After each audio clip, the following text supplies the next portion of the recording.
Morning, সবাই কেমন আছেন? আশা করি ভালো আছি, আপনারা ভালো আছেন। তো আজকে হচ্ছে আমাদের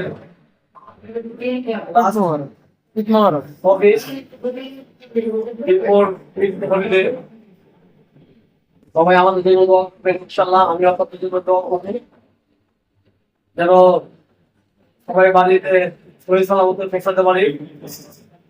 এখানে একটা কথা আছে, কথা হচ্ছে আমাদের মিস্টার রোবট আমার বলি উনি বাড়িতে যাচ্ছে না, ওনার ওয়াইফ মানে বাড়িতে যাইতে যাচ্ছে না।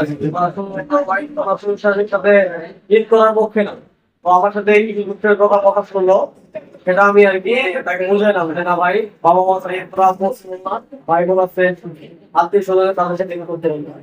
তো আমাদের এই এলাকায় বাড়ি, তো আমরা এই হিসাবে চাকরি করি একটু অফিসে। তো সবাই কমেন্টে বলে যাবেন আসলে কি গোর কথা শুনে ঢাকা ঈদ করা উচিত নাকি বাবা মার সাথে বাড়িতে ঈদ করা উচিত। ধন্যবাদ সকলকে।